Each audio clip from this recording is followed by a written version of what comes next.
بسم اللہ الرحمن الرحیم نحمدہ ونصلی علی رسولہ الکریم اما بعد۔ اس حال میں موجود علماء کرام، دانشور، اہل علم حضرات، یہ بڑی موقر مجلس ہے اور بڑا مبارک موقع ہے۔ مبارک موقع اس لیے کہ یہ مہینہ شروع ہونے والا ہے ذی الحجہ کا، جس میں کہ قربانی کی جاتی ہے، جو حضرت ابراہیم علیہ السلام کی سنت ہے اور ان کی یادگار ہے۔ موضوع ہے قرآن کریم کی روشنی میں سیرت ابراہیمی۔ قرآن مجید کی مختلف صورتوں میں حضرت ابراہیم علیہ السلام کا تذکرہ ہے۔ سورہ بقرہ میں ہے، سورہ الانعام میں ہے، سورہ مریم میں ہے، سورہ الانبیاء میں ہے، سورہ الصافات میں ہے، سورہ الممتحنہ میں ہے، سورہ ہود میں ہے، سورہ نحل میں ہے، اور اس کے علاوہ اور بھی بعض صورتوں میں۔ تو قرآن کریم کی روشنی میں سیرت ابراہیمی پیش کرنے کے لیے ان تمام صورتوں میں جہاں کی تذکرہ آیا ہے حضرت ابراہیم علیہ السلام کا، اس کا تھوڑا تھوڑا ذکر ان آیات کا ضروری ہے جس میں کہ حضرت ابراہیم علیہ السلام کا تذکرہ آیا ہے۔ چنانچہ اب وہ مختلف صورتوں میں جو حضرت ابراہیم کا تذکرہ ہے، اس کی چند آیتیں آپ کے سامنے پڑھنا ضروری ہے تاکہ معلوم ہو کہ قرآن کریم کی روشنی میں حضرت ابراہیم کی سیرت کیا ہے، جو آج کا موضوع ہے۔ سورہ الانعام میں آتا ہے، اعوذ باللہ من الشیطان الرجیم، وَاتْلُ عَلَيْهِمْ نَبَأَ إِبْرَاهِيمَ إِذْ قَالَ لِأَبِيهِ وَقَوْمِهِ مَا تَعْبُدُونَ۔ آپ ابراہیم علیہ السلام کا واقعہ، قصہ بیان کیجیے جب انہوں نے اپنے والد سے کہا تھا اور اپنی قوم سے پوچھا تھا، ما تعبدون، کہ تم کس چیز کی پرستش کرتے ہو۔ حضرت ابراہیم علیہ السلام کے والد کا نام جیسا کہ آتا ہے آزر تھا، اور حضرت ابراہیم رہنے والے تھے مقام ار کے، جو عراق میں واقع ہے۔ اور جیسا کہ تحقیقی کتابوں میں آیا ہے اور بعض مستشرقین نے جو کتابیں لکھی ہیں اور جو تحقیقات سامنے آئی ہیں جو رافعی طور پر، اور جس کا تذکرہ تفہیم القرآن میں بھی ہے کہ وہ ایک مصنف کا نام آیا ہے اس میں، کہ جنہوں نے ابراہم کے نام سے کتاب لکھی ہے، اور یہ بتایا ہے کہ حضرت ابراہیم علیہ السلام حضرت عیسیٰ علیہ السلام سے تقریباً 2100 سال پہلے پیدا ہوئے تھے، اور یہ جو ار کا مقام تھا اس کی آبادی اس وقت 2.5 لاکھ بھی ہو سکتی ہے اور اس سے زیادہ بھی ہو سکتی ہے، اور اس وقت کا جو پورا معاشرہ تھا، پورا معاشرہ وہ بت پرستوں کا معاشرہ تھا۔ جگہ جگہ بت خانے تھے، معبد تھے، مندر تھے، اور لوگ اپنے اپنے بتوں کی سیوا میں لگے رہتے تھے۔ جب حضرت ابراہیم علیہ السلام نے پوچھا تو انہوں نے جواب دیا، قالوا نعبد اصناما ونظل لها عاکفین، ہم مورتیوں کی، بتوں کی پوجا کرتے ہیں اور اس پر جمے رہتے ہیں، اس کام میں لگے رہتے ہیں، اس پرستش میں اپنا سارا وقت دیتے ہیں۔ تو حضرت ابراہیم علیہ السلام نے ان سے سوال کیا، یہ کوئی قصہ جو تاریخ کا ہو، حضرت ابراہیم علیہ السلام کا ہو، قرآن میں آیا ہو، اس کی روشنی میں ہمیں موجودہ احوال کا، زمانے کا بھی جائزہ لینا چاہیے کہ ہمارا معاشرہ کہیں اس معاشرے سے قریب تو نہیں ہے، اور کیا ہمارے پورے معاشرے میں کوئی ابراہیم ہے جو پوچھے، جو سوال کرے۔ حضرت ابراہیم نے ان سے پوچھا، هل يسمعونكم اذ تدعون، جب تم انہیں پکارتے ہو تو کیا وہ تمہاری بات سنتے ہیں؟ او ينفعونكم او يضرون، کیا یہ بت، یہ مورتیاں تمہیں فائدہ پہنچاتی ہیں یا نفع پہنچاتی ہیں؟ قالوا بل وجدنا آباءنا كذلك يفعلون، انہوں نے کہا کہ یہ سب تو نہیں ہے، لیکن ہم نے اپنے آباء و اجداد کو ایسا ہی کرتے ہوئے پایا ہے، ان کی عبادت کرنے میں ہمیشہ ہم نے ان کو مشغول دیکھا ہے۔ یہ ایک روش ہے، یہ ایک تقلیدی طور پر یہ چلی آ رہی ہے یہ بات، اور ہم اس کی پیروی کرتے ہیں، اسی کے مطابق عمل کرتے ہیں۔ قال فرأيتم ما كنتم تعبدون انتم وآباؤكم الاقدمون فإنهم عدو لي الا رب العالمین، آپ نے فرمایا کہ تم جن کی عبادت کرتے ہو اور تمہارے آباء و اجداد اور پہلے کے لوگ جن کی عبادت کرتے آئے ہیں، یہ سب کے سب ہمارے دشمن ہیں، ہماری ان سے دشمنی ہے۔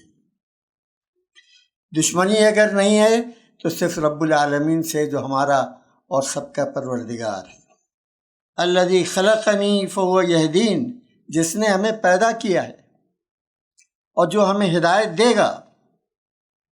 والذی وہ یطعمنی ویسقین، اور جو ہمیں کھلاتا ہے پلاتا ہے۔ وَإِذَا مَرِضْتُ فَهُوَ يَشْفِينِ، اور جب ہم بیمار پڑ جاتے ہیں تو پھر ہمیں شفا دیتا ہے۔ وَالَّذِي يُمِيتُنِي ثُمَّ يُحْيِينِ، اور جو ہمیں موت دیتا ہے اور موت کے بعد ہمیں دوبارہ زندہ بھی کرے گا۔ وَالَّذِي أَطْمَعُ أَن يَغْفِرَ لِي خَطِيئَتِي يَوْمَ الدِّينِ، اور جس سے ہمیں توقع ہے، ہمیں امید ہے کہ ہمارے دنیا سے جانے کے بعد اور مرنے کے بعد ہماری خطاؤں کو بدلے کے دن، قیامت کے دن، یوم الحساب ہماری بخشش بھی کرے گا۔ رب ہب لی حکما والحقنی بالصالحین، اے میرے رب ہمیں علم اور حکمت عطا فرما، والحقنی بالصالحین، اور صالحین سے ہم کو ملا اور ہمارا شمار صالحین میں کر دے۔ وجعل لی لسان صدق فی الآخرین، اور پھر ہمیں دوسروں میں، باہر کے لوگوں میں ذکر خیر ہمارا فرما، ہمیں اچھی شہرت، اچھی ناموری عطا فرما۔ تو یہ حضرت ابراہیم کا تذکرہ تھا سورہ انعام میں۔ یہ جیسا کہ ہم نے شروع میں بیان کیا، جو تحقیقات سامنے، جغرافیائی تحقیقات سامنے آئی ہیں اور جس پر مستشرقین نے کتابیں لکھی ہیں، اور تفہیم القرآن میں تذکرہ ہے کہ ایک کتاب آئی ہے جس کا نام ہے ابراہم، اور اس میں انہوں نے ثابت کیا ہے کہ یہ حضرت عیسیٰ علیہ السلام سے قبل مسیح 2100 یا اسی کے آس پاس کا زمانہ ہے، اور یہ شہر ار کے رہنے والے تھے، جس کی آبادی 2-3 لاکھ اور اس سے زیادہ بھی ہو سکتی ہے، اور یہ پورا صنعتی کارخانوں کا مرکز تھا یہ شہر، اور اس میں کئی معبد تھے، عبادت خانے تھے، اور بحیثیت مجموعی پورے ملک میں خداؤں کی تعداد 5000 تک پہنچتی تھی، اور جو سب سے بڑے معبد ہوتے تھے اس کے لیے بڑی بڑی جاگیریں اور بڑے بڑے کارخانے وقف تھے، یعنی معاشیات کا ایک بڑی طاقت ان مندروں کو اور ان عبادت گاہوں کو حاصل تھی۔ تو یہ گویا غیر اللہ کی پرستش کا بہت بڑا مرکز تھا، اور اس ماحول میں حضرت ابراہیم علیہ السلام وہاں پیدا ہوئے۔ پھر اس کے بعد سورہ انبیاء میں حضرت ابراہیم علیہ السلام کا تذکرہ آتا ہے، قرآن میں آتا ہے وَلَقَدْ آتَيْنَا إِبْرَاهِيمَ رُشْدَهُ مِن قَبْلُ وَكُنَّا بِهِ عَالِمِينَ، اور ہم نے ابراہیم کو رشد و ہدایت، اور مولانا مودودی نے تذکرہ کیا ہے ہوش مندی، ہم نے ان کو ہوش مندی عطا کی اور ہم اس سے باخبر تھے۔ اذ قال لأبیہ وقومہ ما هذه التماثیل التي انتم لها عاکفون، جب انہوں نے کہا اپنے والد سے آزر سے اور اپنی قوم سے، یہ مورتیاں، یہ اسٹیچوز جن کے سامنے تم جھکتے ہو، جن کی تم عبادت کرتے ہو، یہ ہیں کیا؟ ان کی حقیقت کیا ہے؟ وہی جواب، قالوا وجدنا آباءنا لہا عابدین، ہم نے اپنے باپ دادا کو ان کی عبادت کرتے ہوئے، ان کی پرستش کرتے ہوئے پایا ہے۔ یہ ہمارا آبائی دین ہے جس کو ہم چھوڑ نہیں سکتے۔ قال لقد کنتم انتم وآباؤکم فی ضلال مبین، حضرت ابراہیم نے کہا اور صاف صاف کہا، دیکھو تم جو کچھ کر رہے ہو یہ بھی گمراہی ہے، اور تمہارے باپ دادا جو کچھ کرتے آئے تھے وہ بھی گمراہی۔ قالوا اجئتنا بالحق ام انت من اللاعبین، تو انہوں نے کہا کہ کوئی دلیل بھی ہے تمہارے پاس کہ تم سچی بات کہہ رہے ہو؟ یہ خامخواہ کے لیے کوئی کھیل و مذاق بنا رکھا ہے اس تنقید کو؟ قال بل ربکم رب السماوات والارض الذی فطرہن وانا علی ذلکم من الشاہدین، انہوں نے کہا کہ تمہارا رب وہ ہے جس نے آسمانوں کی تخلیق کی ہے، جس نے زمین کی تخلیق کی ہے، اور میں اس کی دلیل رکھتا ہوں اور پورے یقین و اعتماد کے ساتھ یہ بات کہتا ہوں۔ ایک بات معرض گفتگو میں آپ حضرات کی خدمت میں، حضرت ابراہیم جو بات کہہ رہے ہیں اپنی قوم سے، اور آگے بھی مختلف صورتوں میں جو آیتیں ہیں کہیں کہیں ہم نے وہ سب نقل کیا ہے، ابھی آپ کو وہ سنائیں گے، اس لیے کہ موضوع ہے قرآن کی روشنی میں سیرت ابراہیم۔ یہ بتائیے کہ حضرت ابراہیم علیہ السلام جو بات اپنی قوم کو کہہ رہے ہیں، اور وہ بات جو حضرت نوح علیہ السلام نے اپنے قوم سے کہی تھی، اور وہ بات جو تمام انبیاء نے اپنے اپنے وقت میں اپنی قوم کو کہی تھی، کیا بصد احترام، بصد ادب، علماء کے احترام کے ساتھ، قائدین کے ادب کے ساتھ، کیا یہی پیغام بیائی نہیں ہم نے اپنی قوم کو دیا ہے؟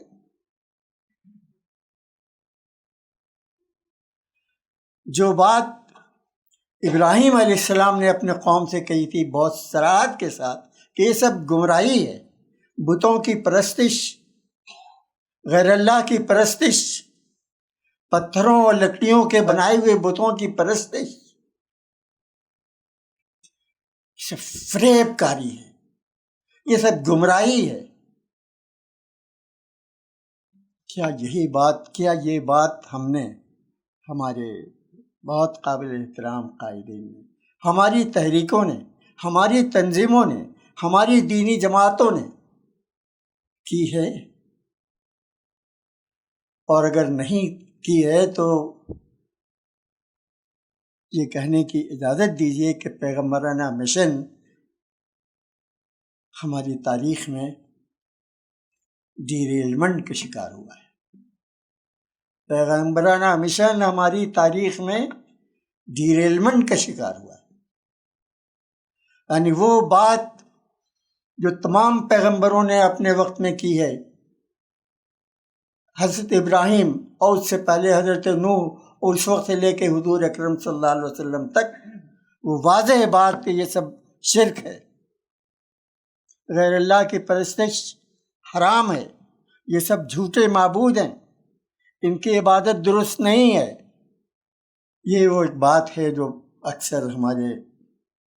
قلم سے نکلتی رہی ہے، اور اس لیے نکلتی رہی ہے کہ ہمیں اس بات کا یقین ہے کہ پیغمبرانہ مشن جو ڈیریلمنٹ کا شکار ہو گیا ہے، اگر اسے دوبارہ اپنی پٹری پر نہیں ڈالا گیا تو ہمارے حالات کبھی بھی درست ہونے والے نہیں، اور ہمارا جو کچھ زوال ہے، جو کچھ ہماری بربادی ہے، وہ سب اس وجہ سے ہے کہ ہم نے اس مشن کو چھوڑ دیا۔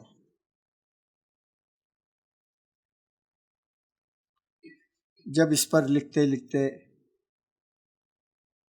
مجھے خیال آیا کہ یہ ڈیریلمنٹ کوئی بہت ابھی کی چیز نہیں ہے،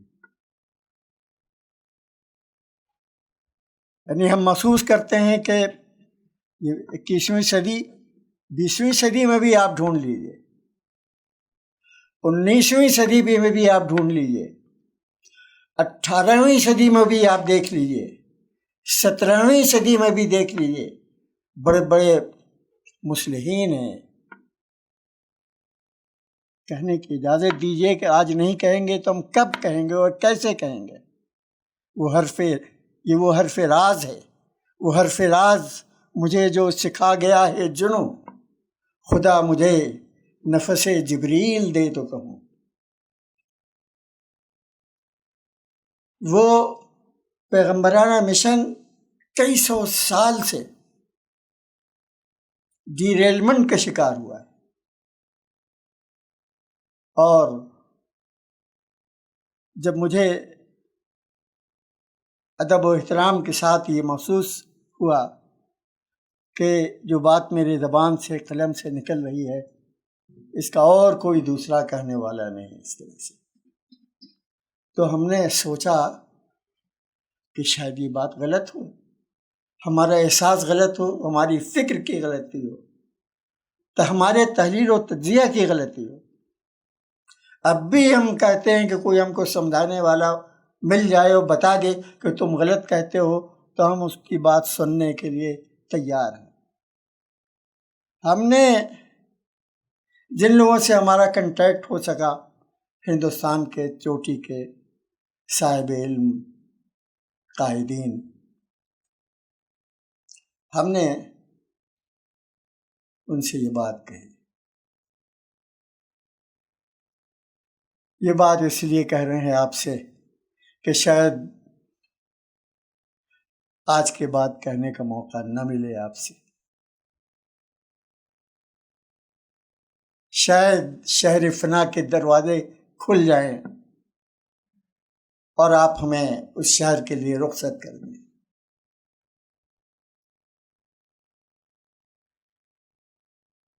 بیچ بیچ میں اس بات کا کہنا ضروری اس لیے ہے کہ یہ فکر ہمارے دماغ پر بہت عرصے سے مسلط ہے۔ جب ہمیں محسوس ہوا کہ کوئی دوسرا یہ بات نہیں کہہ رہا ہے، تو ہم نے لوگوں سے پوچھا کہ اگر ہماری غلطی ہو تو بتاؤ، نام بتانے میں کوئی حرج نہیں۔ مولانا سجاد نعمانی صاحب نے کہا کہ ہمارے جو اسلاف ہیں، جو بزرگان دین ہیں، انہوں نے اس ملک میں تحفظ دین کا کام کیا۔ یہ کام نہیں کیا ہے وہ جسے پیغمبرانہ مشن ہم کہہ رہے ہیں۔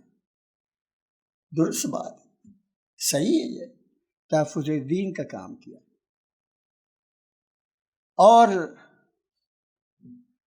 تھوڑا سا موضوع سے ہٹ کر کے یہ بات کہنا ضروری ہے کہ ہم یہ سمجھتے ہیں کہ اس بات کا کہہ دینا اور دل میں نہ رکھنا بہت ضروری ہے۔ ہم نے اور لوگوں سے، اور اب بھی کہتے ہیں، کوئی ہمیں سمجھا دے کہ تمہاری فکر کی غلطی ہے تو ہم اس کی بات سننے کے لیے تیار ہیں۔ ہم نے دیوبند کے ایک اور مشہور عالم، نام لینے میں بھی حرج نہیں، مولانا نور عالم امینی صاحب، جو اب مرحوم ہو گئے،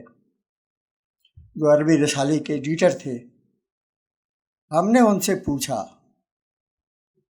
تو انہوں نے کہا کہ عثمانی صاحب آپ جو کہہ رہے ہیں یہ صحیح کہہ رہے ہیں،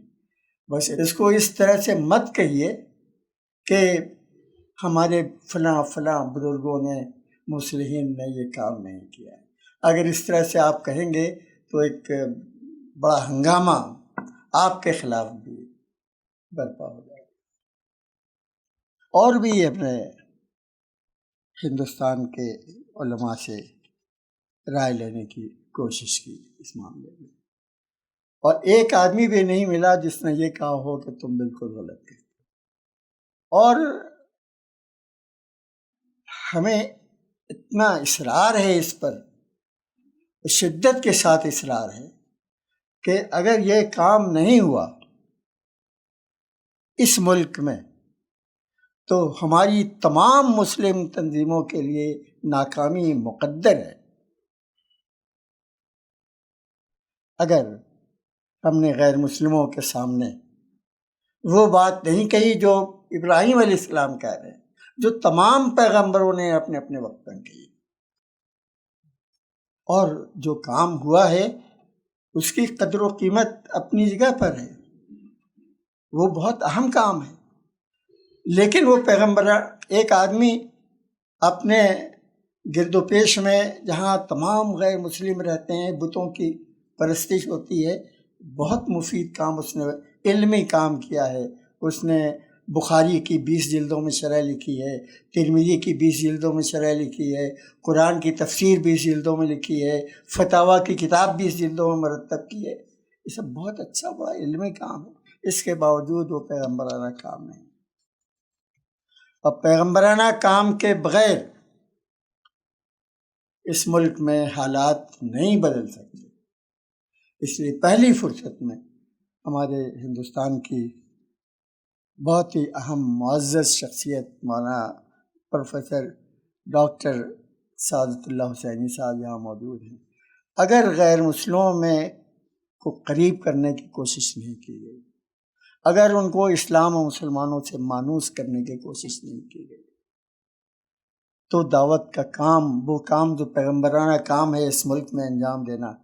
بہت مشکل ہے۔ اور یہ کام انجام اگر نہیں دیا گیا تو اس ملک میں ہمارے حالات نہیں بدلیں گے، چاہے اس کے علاوہ ہم نے بہت ہی مفید، بہت اصلاحی کام کیے ہوں، اسکول قائم کر لیے ہوں، مدارس قائم کر لیے ہوں، کچھ بھی کام کر لیا ہو، سب کام بہت اہم ہیں، مفید ہیں، اصلاحی کام ہیں۔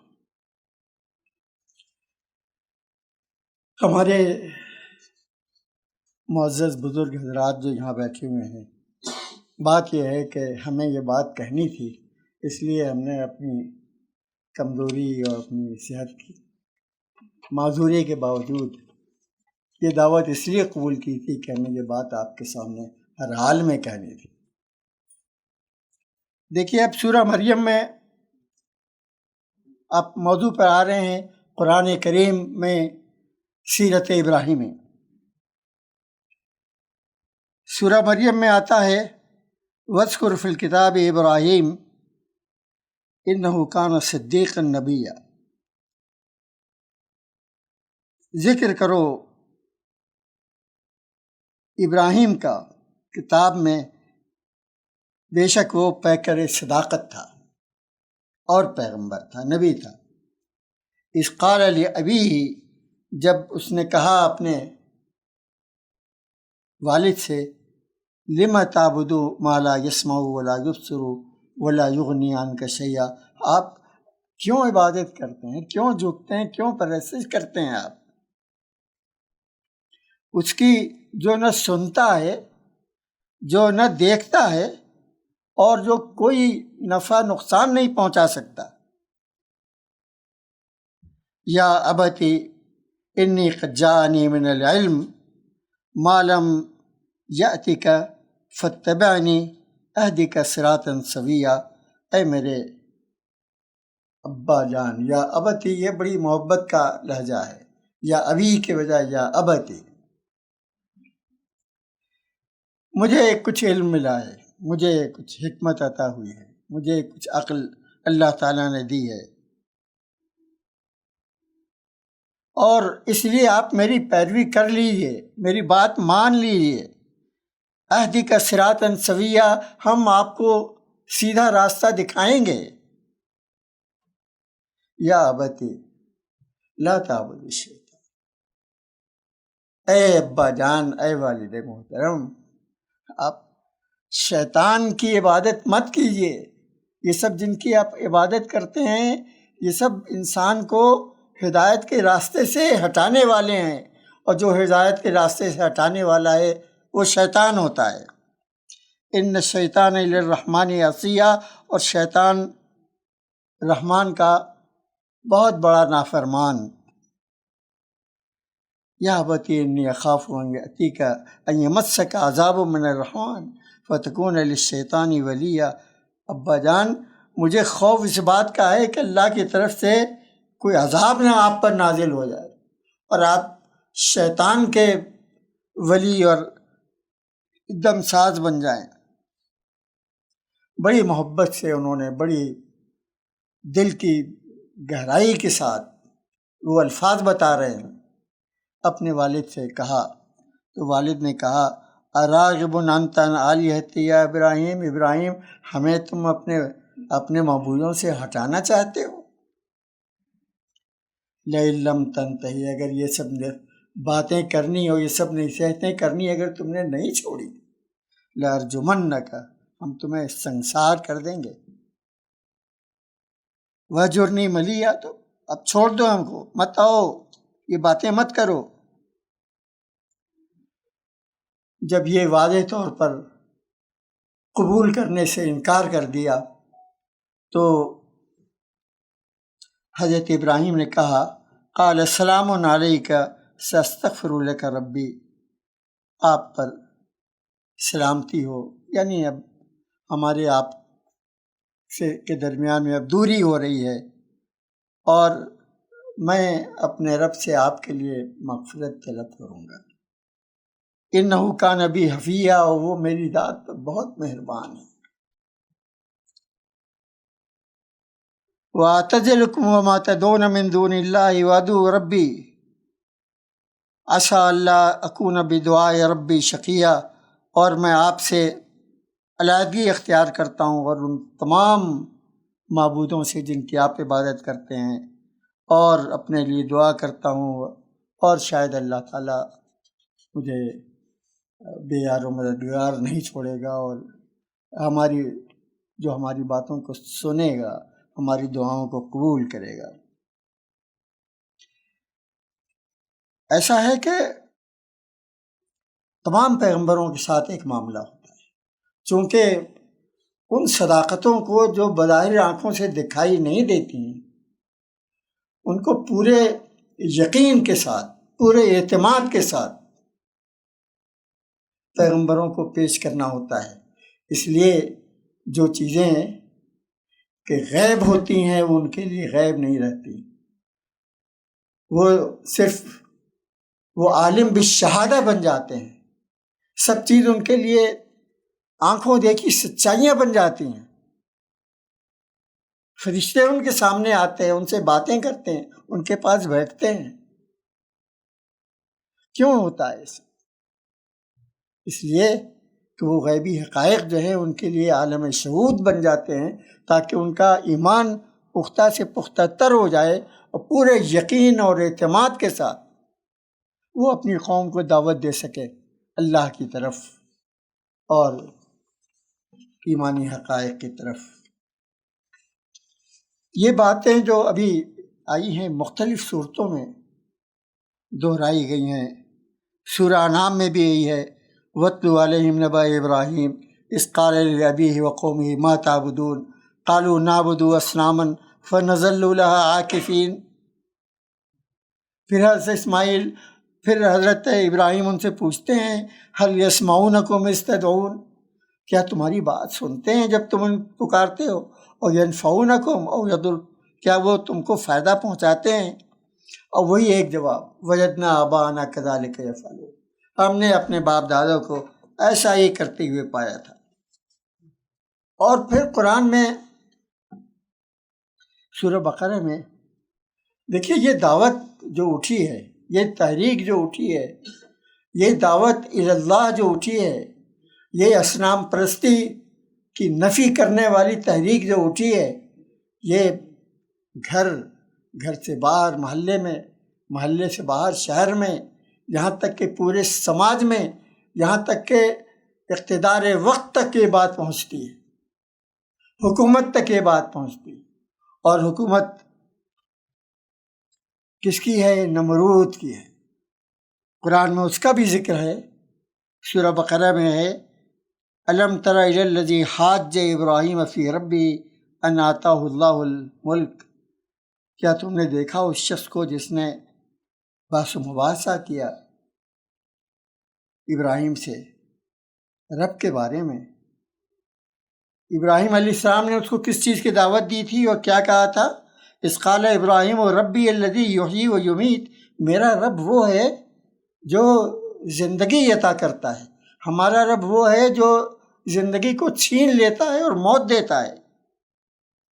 تو نمرود نے کہا، کیا کہا؟ انا احیی و امیت، یہ کام تو میں بھی کر لیتا ہوں، میں بھی زندگی دیتا ہوں، موت دینا بھی میرے اختیار میں ہے۔ اور پھر اس نے اپنے آدمیوں میں سے کسی کو جس کی موت کا یا پھانسی کا فیصلہ ہو گیا تھا اس کو بلایا اور اس کو کہا کہ تم اب آزاد ہو، تمہیں پھانسی نہیں دی جائے گی، اسے زندگی بخش دی۔ اور ایک دوسرے شخص کو بلایا اور اسے پھانسی پہ چڑھا دیا اس نے کہا یہ کام تو میں بھی کر لیتا ہوں، زندگی دیتا ہوں اور موت دیتا ہوں۔ اب بجائے اس کے کہ ابراہیم علیہ السلام اس کو اس سوال و جواب سے الجھتے، انہوں نے وہ بات کہی جس کا جواب دینا اس کے لیے ممکن ہی نہیں تھا۔ ابراہیم علیہ السلام نے کہا، قال ابراہیم فإن اللہ یأتی بالشمس من المشرق فأتی بها من المغرب، میرا رب تو وہ ہے جو سورج کو طلوع کرتا ہے مشرق سے، اگر تم خدا ہو تو اس کو مغرب سے طلوع کر کے دکھا دو۔ فأتی بها من المغرب فبہت الذی کفر، جو کافر تھا، خدا کا منکر تھا، وہ مبہوت ہو کر کے رہ گیا۔ واللہ لا یہدی القوم الظالمین، اور اللہ تعالیٰ ظالموں کو، ظلم کرنے والوں کو ہدایت نہیں دیتا ہے۔ قرآن کریم میں جو سیرت ابراہیمی ہے اس میں ایک اور واقعہ ہے، سورہ انعام میں، وَكَذَلِكَ نُرِيَ إِبْرَاهِيمَ مَلَكُوتَ السَّمَاوَاتِ وَالْأَرْضِ، اسی طرح ہم نے دکھایا ابراہیم کو، دکھاتے ہیں ابراہیم کو زمینوں کی یا آسمانوں کی بادشاہت،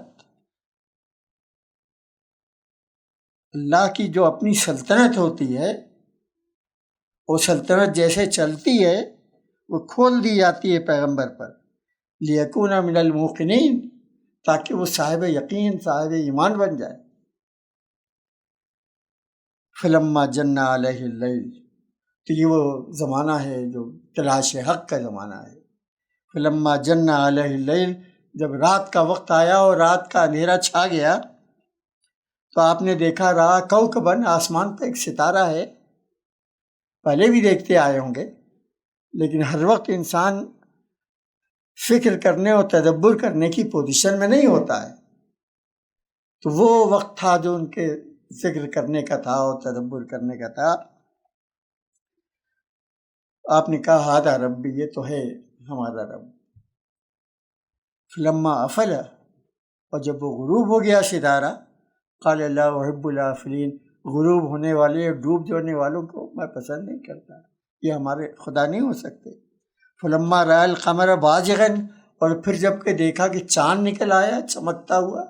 14ویں کا چاند، روشن چاندنی بکھیرنے والا زمین پر، قال ھذا ربی، ان کی زبان سے نکلا کہ ہاں یہ تو لگتا ہے ہم تلاش میں ہیں کہ خالق کون ہے، مالک کون ہے، پروردگار کون ہے، یہ لگتا ہے کہ ہے پروردگار، یہ ہے ہمارا رب۔ فلما افل، اور جب وہ بھی ڈوب گیا، قال لئن لم يهدني ربی لاکونن من القوم الضالین، اگر ہدایت کا راستہ میرا رب نہ دکھائے تو ہم گمراہوں میں ہو جائیں گے۔ فلما رأى الشمس بازغة، اور جب یہ دیکھا کہ سورج نکل آیا خوب روشن، قال ھذا ربی، انہوں نے کہا کہ ہاں شاید یہ ہوگا ہمارا رب، یہ سب سے زیادہ روشن ہے، پوری دنیا میں اپنی روشنی بکھیر رہا ہے۔ ھذا ربی ھذا اکبر، فلما افلت، اور جب سورج بھی ڈوب گیا، قال یا قوم انی بریء مما تشرکون، اے میری قوم، میں تمہارے شرک سے جن کی تم پوجا کرتے ہو، تم سورج کی پوجا کرتے ہو، ہم اس عبادت سے، اس پرستی سے دور ہے، اس سے ہمارا کوئی تعلق نہیں، ہم اس کو اپنا خدا نہیں مانتے ہیں۔ انی وجہت وجہی للذی فطر السماوات والارض حنیفا وما انا من المشرکین، اور ہم نے اپنا رخ کر لیا اس کی طرف جس نے پیدا کیا ہے آسمانوں کو، زمینوں کو، اور پورے اس آسمانوں کے ستاروں کو، سیاروں کو، کواکب کو جس نے پیدا کیا ہے وہ ہے ہمارا خدا، یہ سب ہمارے خدا نہیں ہیں۔ تو یہ واقعہ بھی ہے، اس سے آگے بھی اس میں سورہ انعام میں اس کا قصہ چلا آ رہا ہے۔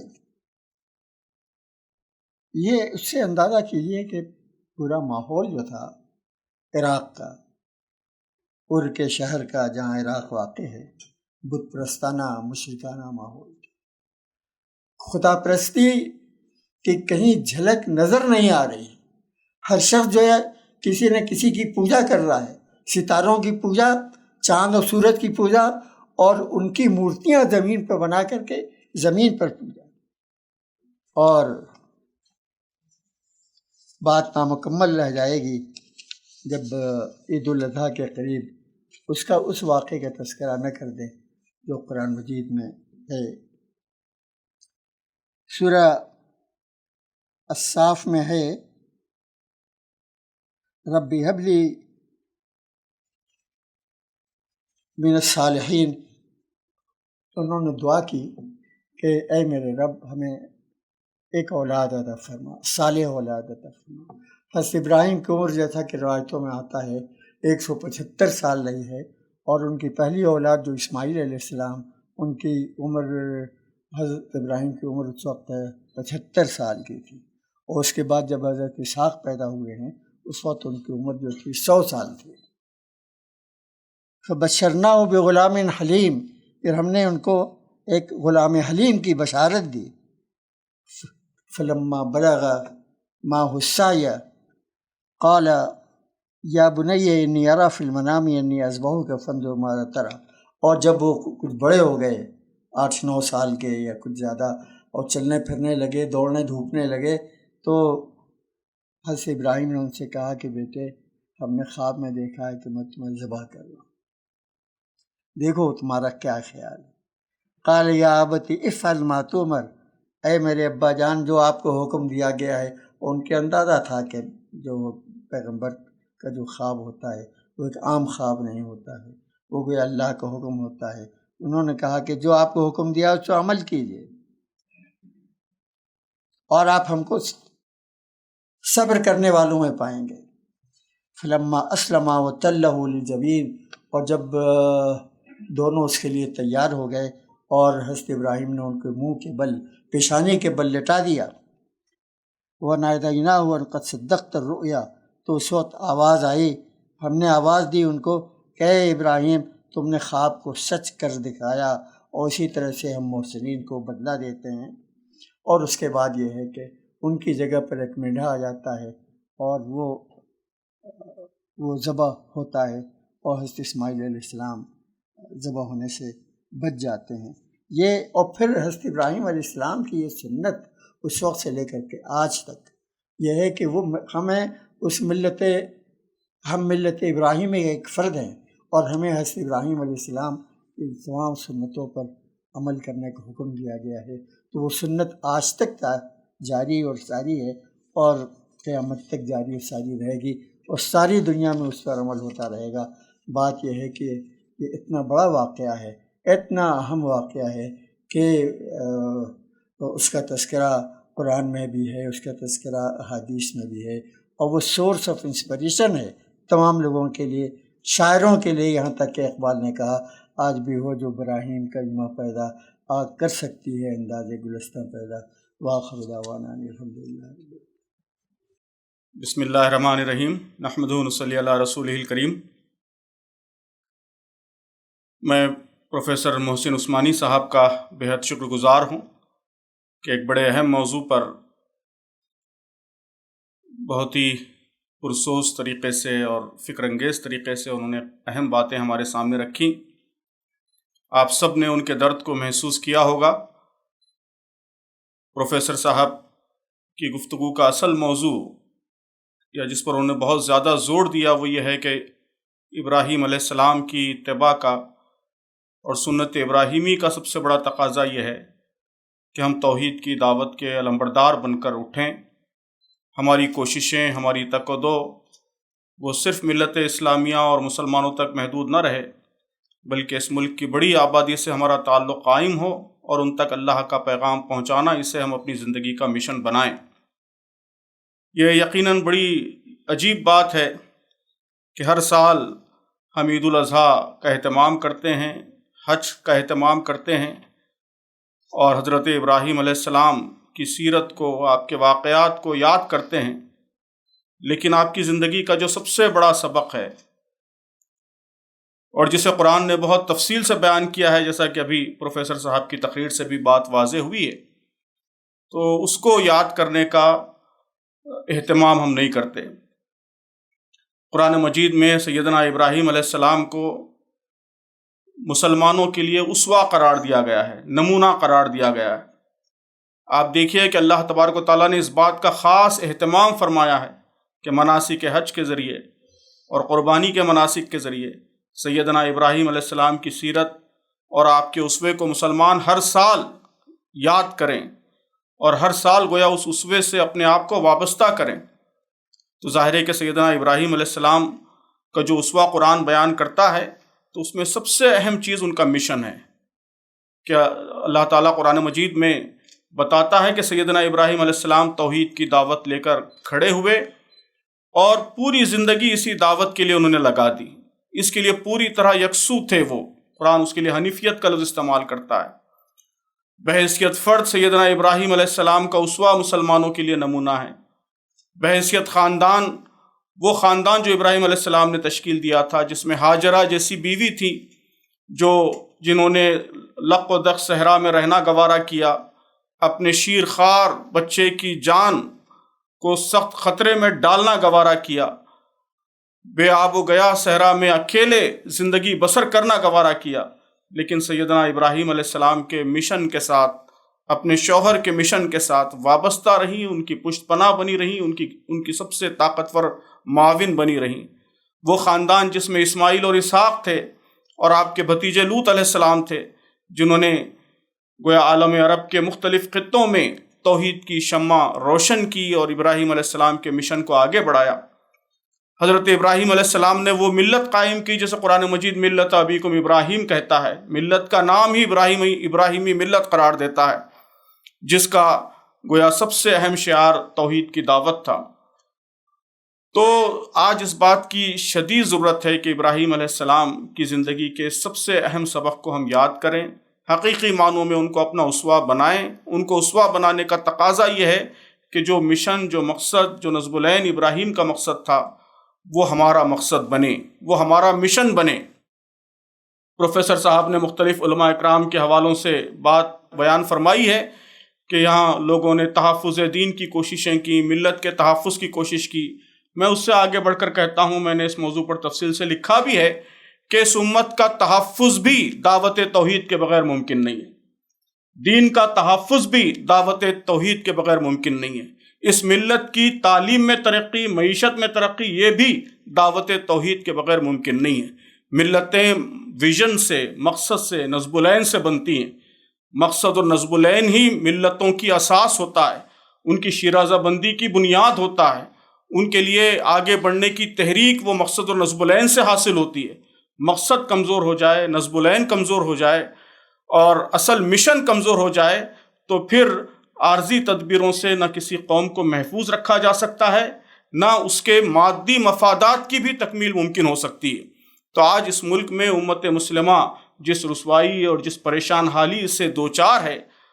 تو اس سے اگر ہم نکلنا چاہتے ہیں تو سب سے پہلی ضرورت یہ ہے کہ اپنے اصل مشن سے، مقصد سے ہم وابستہ ہوں اور اس مقصد اور اس نصب العین کے علمبردار بن کر ابھریں۔ تو میں سمجھتا ہوں کہ یہی پروفیسر صاحب کی گفتگو کا اصل